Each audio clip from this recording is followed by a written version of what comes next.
இன்றைய நாளேடுகளில் ஒரு பார்வை. ஆதவன் இணையதள நேயர்களுக்கு வணக்கம். இன்று 4ஆம் திகதி ஏப்ரல் மாதம் 2015ஆம் ஆண்டு சனிக்கிழமை.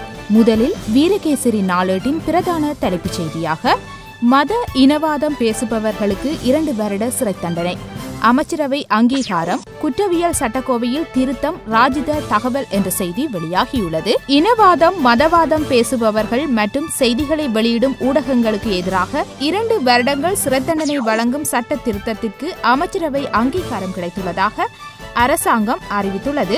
நல்லிணக்க ஆணைக்குழுவின் பரிந்துரைகள் மற்றும் ஜனாதிபதி தேர்தல் விஞ்ஞாபனத்தின் உறுதிமொழிகளுக்கு அமைய இச்சட்ட திருத்தம் கொண்டுவரப்பட்டுள்ளதாகவும் அரசாங்கம் தெரிவித்துள்ளதாக இந்த செய்தி பிரசுரிக்கப்பட்டுள்ளது. நல்லிணக்கம் இல்லாவிடில் தேசிய ஐக்கியம் ஏற்படாது, முன்னாள் ஜனாதிபதி சந்திரிகா தெரிவிப்பு என்ற செய்தி இன்றைய வீரகேசரி நாளேட்டின் முதல் பக்கத்தில் வெளியாகியுள்ளது. நல்லிணக்கம் ஏற்படாவிட்டால் இலங்கையில் தேசிய ஐக்கியத்தை ஏற்படுத்தும் அரசாங்கத்தின் முயற்சிகள் தோல்வியடையும் என முன்னாள் ஜனாதிபதி சந்திரிகா குமாரதுங்க தெரிவித்துள்ளார். ஹிந்து பத்திரிகைக்கு வழங்கியுள்ள பேட்டியிலேயே முன்னாள் ஜனாதிபதி சந்திரிகா குமாரதுங்க இதனை குறிப்பிட்டுள்ளதாக இந்த செய்தி தொடர்ந்து செல்கின்றது. தமிழ் கூட்டமைப்புடன் இணைந்து எதிர்க்கட்சியை உருவாக்க தயார், ஜேவிபி தலைவர் அனுரகுமார திசாநாயக்க என்ற செய்தி இன்றைய வீரகேசரி நாளேட்டின் முதல் பக்கத்தில் வெளியாகியுள்ளது. நிமல் ஸ்ரீபாலடி சில்வா தொடர்ந்தும் பாராளுமன்றத்தின் எதிர்க்கட்சி தலைவராக இருப்பதற்கு தகுதியற்றவர், அதேபோல தினேஷ் குணவர்த்தனவால் எதிர்க்கட்சி தலைவராக முடியாது, ஒரே கட்சி ஆளும் தரப்பாகவும் எதிர்த்தரப்பாகவும் இருந்து செயற்பட அனுமதி இல்லை என மக்கள் விடுதலை முன்னணியின் தலைவர் அனுரகுமார திசாநாயக்க தெரிவித்துள்ளதாக இந்த செய்தி பிரசுரிக்கப்பட்டுள்ளது. வீரகேசரி நாளேட்டின் கட்டமிடப்பட்ட செய்தியாக பிரதமர் ரணில் சம்பூருக்கு திடீர் விஜயம், மக்களை சந்தித்து கலந்துரையாடல் என்ற செய்தி வெளியாகியுள்ளது.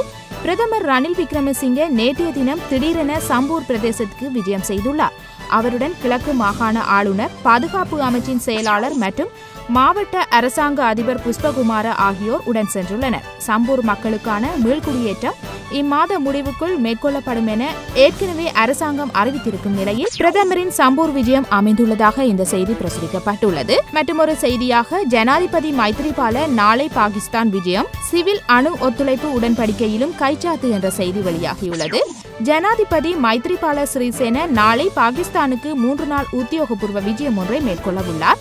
பாகிஸ்தான் ஜனாதிபதி மம்னூன் ஹுசைன் மற்றும் பிரதமர் நவாஸ் ஷெரீப் ஆகியோரின் அழைப்பின் பேரில் அங்கு விஜயம் மேற்கொள்ள உள்ளதாக இந்த செய்தி வெளியாகியுள்ளது. கர்ப்பிணி மனைவிக்கு நஞ்சூட்டிய பின் கணவனும் நஞ்செருந்தி தற்கொலை, இந்திய தம்பதியர் சடலமாக மீட்கப்பட்டமை தொடர்பில் விசாரணை என்ற செய்தி கேள்விக்குறியுடன் வெளியாகியுள்ளது.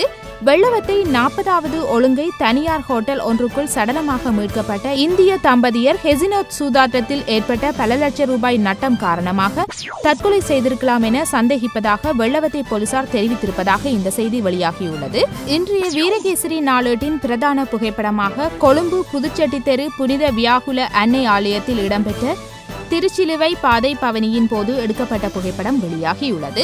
அடுத்து தினக்குரல் நாளேட்டின் பிரதான செய்தியாக புதிய பங்காளிகள் கடும் முறுகல், மஹிந்தவை பயன்படுத்தி சுதந்திர கட்சியை பிளவுபடுத்த ஐக்கிய தேசிய கட்சி மறைமுக திட்டம் என்ற செய்தி வெளியாகியுள்ளது. முன்னாள் ஜனாதிபதி மஹிந்த ராஜபக்சவை மீண்டும் அரசியலுக்குள் இழுத்து வந்து சுதந்திர கட்சியை பின்னடைவுற செய்யும் ஒரு மறைமுக திட்டத்தின் பின்னணியில் ஐக்கிய தேசிய கட்சி இயங்குவதாக அமைச்சரவை பேச்சாளரான சுகாதார அமைச்சர் டாக்டர் ராஜித சேனாரட்ன நேற்று வெள்ளிக்கிழமை தெரிவித்தார். நாட்டு மக்களால் தோற்கடிக்கப்பட்ட மஹிந்த வேண்டுமானால் மெதமுலானவிலிருந்து செயற்படட்டும், அதற்கு வெளியே வர நாம் ஒருபோதும் வாய்ப்பளிக்க மாட்டோம் எனவும் அமைச்சர் ராஜித தெரிவித்துள்ளதாக இந்த செய்தி வெளியாகியுள்ளது. தேர்தல் அரசியலுக்கு வரமாட்டேன், தமிழ் கூட்டமைப்புடன் சிறப்பான உறவு, எனது மகன் சார்பில் பேச விரும்பவில்லை, சந்திரிகா தெரிவிப்பு என்ற செய்தி இன்றைய தினக்குரல் நாளேட்டின் முதல் பக்கத்தில் வெளியாகியுள்ளது. நல்லிணக்கம் ஏற்படாவிட்டால் இலங்கையில் தேசிய ஒருமைப்பாட்டை மேம்படுத்தும் அரசாங்கத்தின் முயற்சிகள் செயலற்றதாகி போய்விடும் என்று முன்னாள் ஜனாதிபதி சந்திரிகா பண்டாரநாயக்க குமாரதுங்க கூறியுள்ளார். சில வருடங்களுக்கு பின்னர் சர்வதேச ஊடகங்களுக்கு அளித்த முதல் பேட்டியாக ஹிந்து பத்திரிகைக்கு திருமதி குமாரதுங்க இந்த கருத்தை தெரிவித்துள்ளதாகவும் நல்லிணக்கம் மிகவும் முக்கியமானதென நான் கருதுகிறேன் என அவர் சுட்டிக்காட்டியுள்ளதாகவும் இந்த செய்தி வெளியாகியுள்ளது. தேசிய பாதுகாப்புக்கு அச்சுறுத்தல், நாமல் தெரிவிப்பு என்ற செய்தி இன்றைய தினக்குரல் நாளேட்டின் முதல் பக்கத்தில் வெளியாகியுள்ளது. தேசிய பாதுகாப்பை ஆபத்தான நிலைக்கு அரசாங்கம் கொண்டு சென்றிருப்பதாக அம்பாந்தோட்டை மாவட்ட எம்பியும் முன்னாள் ஜனாதிபதி மஹிந்த ராஜபக்ஷவின் புதல்வருமான நாமல் ராஜபக்ஷ தெரிவித்திருக்கின்றார். தேசிய நல்லிணக்கத்தை வலுப்படுத்துவது தொடர்பாக சாதகமான நடவடிக்கைகள் எடுக்கப்படுகின்ற அதேவேளை தேசிய பாதுகாப்பை பலப்படுத்த வேண்டியதற்கு போதிய அளவு விடயங்கள் மேற்கொள்ளப்படவில்லை என்பது தொடர்பான கவலையும் இங்கு உள்ளதென அவர் குறிப்பிட்டுள்ளதாக இந்த செய்தி வெளியாகியுள்ளது. தினக்குரல் நாளேட்டின் முதல் பக்கத்தில் வெளியாகியுள்ள மற்றொரு செய்தியாக தலாய் லாமா தொடர்பான இலங்கையின் நிலைப்பாட்டை பாராட்டுகிறது சீனா என்ற செய்தி வெளியாகியுள்ளது. தலாய் லாமா தொடர்பான இலங்கையின் நிலைப்பாட்டை மெச்சுவதாக சீனா நேற்று வெள்ளிக்கிழமை தெரிவித்திருக்கின்றது. தலாய் லாமா நேற்று இலங்கைக்கு விஜயம் மேற்கொள்ள அரசாங்கம் விசா வழங்க மாட்டாது என தென்படும் நிலையில் இந்த கருத்தை சீனா தெரிவித்திருப்பதாக இந்த செய்தி தொடர்ந்து செல்கின்றது. இன்று இந்த நூற்றாண்டின் மிக குறுங்கால சந்திர கிரகணம் மாலை 6:18 முதல் 7:15 வரை இலங்கையருக்கு தென்படும் என்ற செய்தி இன்றைய தினக்குரல் நாளேட்டின் முதல் பக்கத்தில் வெளியாகியுள்ளது. இன்று சனிக்கிழமை மாலை 6:18 மணி தொடக்கம் 7:15 மணி வரை இலங்கையில் சந்திர கிரகணம் தென்படும் என தெரிவிக்கப்படுகின்றது. சந்திர கிரகணம் பிற்பகல் 2:31 மணியளவில் ஆரம்பித்து இரவு 8:29 மணியளவில் முடிவடையும் எனவும் இலங்கையை பொறுத்தவரையில் அதிகளவுக்கு பகல் வேளையிலேயே இதனை பார்க்கக்கூடியதாக இருக்கும் எனவும் அறிவிக்கப்பட்டுள்ளதாக இந்த செய்தி வெளியாகியுள்ளது. அடுத்து சுடரொளி நாளேட்டின் பிரதான செய்தியாக போர்க்குற்றவாளிகள் தண்டிக்கப்பட்டாலே இலங்கையில் நல்லிணக்கம், அமெரிக்கா வலியுறுத்து வாய்ப்புகளை பயன்படுத்த தவறிவிட்டதாகவும் குற்றச்சாட்டு என்ற செய்தி வெளியாகியுள்ளது. போரின் பின்னரான சந்தர்ப்பங்களை இலங்கை சரியாக பயன்படுத்திக் கொள்ளவில்லை என்று அமெரிக்கா தெரிவித்துள்ளது. கடந்த கால தவறுகளை திருத்திக் கொண்டு குற்றச்செயல்களில் ஈடுபடுபவர்களுக்கு உரிய தண்டனை வழங்குவதன் மூலம் மட்டுமே உண்மையான நல்லிணக்கத்தை ஏற்படுத்த முடியும் என்று அமெரிக்கா சுட்டிக்காட்டியுள்ளதாக இந்த செய்தி வெளியாகியுள்ளது. பொகோ ஹராம் தீவிரவாத அமைப்புக்கு ஆயுதம் வழங்கிய மஹிந்தவின் மருமகன் புலிகளின் ஆயுதங்களே நடுக்கடலில் வைத்து விற்பனை என அரசு சந்தேகம், விசாரணைகளும் தீவிரம் என்ற செய்தி இன்றைய சுடரொளி நாளேட்டின் முதல் பக்கத்தில் வெளியாகியுள்ளது. உக்ரைன் பிரிவினைவாத போராளிகளுக்கு ஆயுதங்களை விற்பனை செய்தார் என்ற குற்றச்சாட்டில் சிக்கியுள்ள முன்னாள் ஜனாதிபதி மஹிந்த ராஜபக்ஷவின் மருமகனும் அவரது ஆட்சிக்காலம் முழுவதும் ரஷ்யாவுக்கான தூதுவராக பணியாற்றியவருமான உதயங்க வீரதுங்க நைஜீரியாவில் இயங்கும் பொகோ ஹராம் தீவிரவாதிகளுக்கு ஆயுதம் விற்பனை செய்திருக்கலாம் என இலங்கை அரசு சந்தேகம் வெளியிட்டுள்ளதாக இந்த செய்தி வெளியாகியுள்ளது. சுடரொளி நாளேட்டின் மற்றொரு செய்தியாக காணாமல் போனோர் ஆணைக்குழு அமர்வு அம்பாறையில் நாளை மறுதினம் ஆரம்பம், புறக்கணிக்குமாறு தமிழ் சிவில் சமூகம் வேண்டுகோள் என்ற செய்தி வெளியாகியுள்ளது. காணாமல் போனோர் தொடர்பில் விசாரணை மேற்கொள்ளும் ஜனாதிபதி ஆணைக்குழுவின் அமர்வுகள் நாளை மறுதினம் திங்கட்கிழமையிலிருந்து வியாழக்கிழமை வரை தொடர்ந்து 4 நாட்கள் அம்பாறை மாவட்டத்தில் நடைபெறவுள்ளன.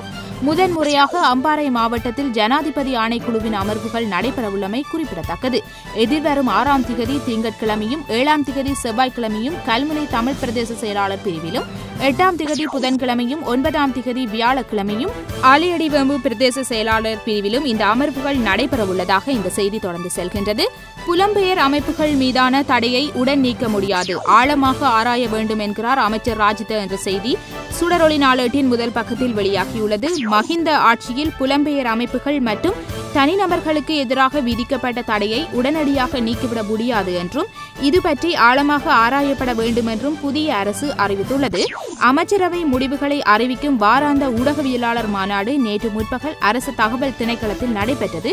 கேள்வி நேரத்தின் போது புலம்பெயர் அமைப்புகள் மீதும் தனிநபர்களுக்கு எதிராகவும் விதிக்கப்பட்ட தடையை நீக்குவது தொடர்பில் பரிசீலிக்கப்படும் என வெளிவிவகார அமைச்சர் தெரிவித்துள்ளதாக இந்த செய்தி வெளியாகியுள்ளது. இதன்படி அத்தடை எப்போது நீக்கப்படும் என்று ஊடகவியலாளர் ஒருவர் எழுப்பிய கேள்விக்கு பதிலளிக்கையில் மேற்படி தடையை உடன் நீக்க முடியாது, அது பற்றி ஆராய வேண்டும் என ராஜித சேனாரட்ன தெரிவித்துள்ளதாக இந்த செய்தி வெளியாகியுள்ளது. இன்று மட்டக்களப்பு செல்கின்றார் மைத்திரி என்ற செய்தி சுடரொளி நாளேட்டில் வெளியாகியுள்ளது. ஜனாதிபதி மைத்திரிபால சிறிசேன இன்று மட்டக்களப்பு மாவட்டத்துக்கு செல்லவுள்ளார். மட்டக்களப்பு குருமார் ஒன்றியத்தின் ஏற்பாட்டில் மட்டக்களப்பு இந்து கல்லூரி மைதானத்தில் நடைபெறும் பாஸ்கா பண்டிகையில் பிரதம அதிதியாக கலந்து கொள்வதற்கு அவர் அங்கு செல்லவுள்ளதாக இந்த செய்தி வெளியாகியுள்ளது. அடுத்து ஆங்கில நாளேடான டெய்லி மிரர் நாளேட்டின் பிரதான தலைப்புச் செய்தியாக புதிய தேர்தல் முறைமை வந்த பின்பே 19 திருத்தம் அமுலாக்கப்பட வேண்டும், சுதந்திர கட்சி யோசனை முன்வைக்கும் என்ற செய்தி வெளியாகியுள்ளது. ராஜித சேனாரட்ன தெரிவிப்பு என்ற செய்தி வெளியாகியுள்ளது. அரசமைப்பின் 19வது திருத்த சட்டம் எதிர்வரும் 10ஆம் தேதி நாடாளுமன்ற சட்டமாக்கப்பட்டாலும் தேர்தல் முறைமையிலும் மாற்றம் வந்த பின்பே அது நடைமுறைப்படுத்தப்பட வேண்டும் என்ற திருத்தத்தை ஸ்ரீலங்கா சுதந்திர கட்சி முன்வைக்கும் என்று அமைச்சரவை பேச்சாளரும் அமைச்சருமான ராஜித சேனாரட்ன அமைச்சரவை முடிவுகளை அறிவிக்கும் வாராந்த ஊடகவியலாளர் மாநாடு நேற்று முற்பகல் அரச தகவல் திணைக்களத்தில் நடைபெற்ற போது தெரிவித்துள்ளதாக இந்த செய்தி வெளியாகியுள்ளது. அடுத்து சிங்கள நாளேடான லங்காதீப நாளேட்டின் பிரதான தலைப்புச் செய்தியாக இனவாதத்தை தூண்டும் வகையில் கருத்து வெளியிட்டால் தண்டனை என்ற செய்தி வெளியாகியுள்ளது. இது தொடர்பான செய்தியினை இன்று வெளியாகியுள்ள ஏனைய நாளேடுகளில் பார்த்திருந்தோம். லங்காதீப நாளேட்டின் மற்றொரு செய்தியாக ஸ்ரீலங்கா சுதந்திர கட்சியின் மேதின கூட்டத்தில் மைத்ரி மஹிந்த சந்திரிகா என்ற செய்தி வெளியாகியுள்ளது. ஸ்ரீலங்கா சுதந்திர கட்சியின் மேதின கூட்டத்திற்கு முன்னாள் ஜனாதிபதியான மஹிந்த ராஜபக்ஷ மற்றும் சந்திரிகா குமாரதுங்க பண்டாரநாயக்க ஆகியோருக்கு அழைப்பு விடுக்க ஸ்ரீலங்கா சுதந்திர கட்சியின் மேதின ஏற்பாட்டுக்குழு தீர்மானித்துள்ளது. சுதந்திர கட்சியின் மேதின கூட்டம் கொழும்பு ஹை பார்க் மைதானத்தில் ஜனாதிபதி மைத்ரிபால சிறிசேன தலைமையில் நடைபெறவுள்ளதாகவும் இந்த செய்தி வெளியாகியுள்ளது. அடுத்து உதயன் நாளேட்டின் பிரதான செய்தியாக போர்க்குற்றவாளிகள் தண்டிக்கப்பட்டாலே நல்லிணக்கம் ஏற்படும் வலியுறுத்துகிறது அமெரிக்கா என்ற செய்தி வெளியாகியுள்ளது. இது தொடர்பான மேலதிக செய்தியினை இன்று வெளியாகியுள்ள சுடரொளி நாளேட்டில் பார்த்திருந்தோம். உதயன் நாளேட்டின் மற்றொரு செய்தியாக இந்திய மீனவர்கள் 33 பேர் கைது என்ற செய்தி வெளியாகியுள்ளது. இது தொடர்பான மேலதிக செய்தியினை இன்று வெளியாகியுள்ள உதயன் நாளேட்டில் பார்க்கக்கூடியதாக அமைந்துள்ளது. அடுத்து வலம்புரி நாளேட்டின் பிரதான செய்தியாக நல்லிணக்கத்தை ஏற்படுத்த இலங்கை அரசு தவறிவிட்டது அமெரிக்கா தெரிவிப்பு என்ற செய்தியை வெளியாகியுள்ளது. போருக்கு பின்னர் நல்லிணக்கத்தை ஏற்படுத்துவதில் இலங்கை அரசாங்கம் தோல்வி கண்டுள்ளது என்று அமெரிக்கா தெரிவித்துள்ளது. போருக்கு பின்னரான 5 வருடங்களில் அந்த நல்லிணக்கத்தை அரசாங்கத்தினால் எட்ட முடியவில்லை. எனினும் அந்த நல்லிணக்கத்தை ஏற்படுத்தும் வாய்ப்பு புதிய அரசாங்கத்துக்கு கிடைத்துள்ளது என்று அமெரிக்காவின் ஜனநாயக மற்றும் மனித உரிமைகளுக்கான உதவி செயலாளர் தெரிவித்துள்ளதாக இந்த செய்தி வெளியாகியுள்ளது. இது தொடர்பான செய்தியினை இன்று வெளியாகியுள்ள சுடரொளி நாளேட்டில் பார்த்திருந்தோம். வலம்புரி நாளேட்டின் கட்டமிடப்பட்ட செய்தியாக நாடாளுமன்றம் மே 5 கலைப்பு என்ற செய்தி கேள்விக்குறியுடன் வெளியாகியுள்ளது. இதுவரை இன்று கொழும்பிலிருந்து வெளியாகியுள்ள நாளேடுகளினதும் யாழ்ப்பாணத்திலிருந்து வெளியாகியுள்ள நாளேடுகளினதும் பிரதான செய்திகளை பார்த்திருந்தோம். மீண்டும் ஒரு நாளேடுகளில் நமது பார்வையூடாக சந்திப்போம். நன்றி, வணக்கம்.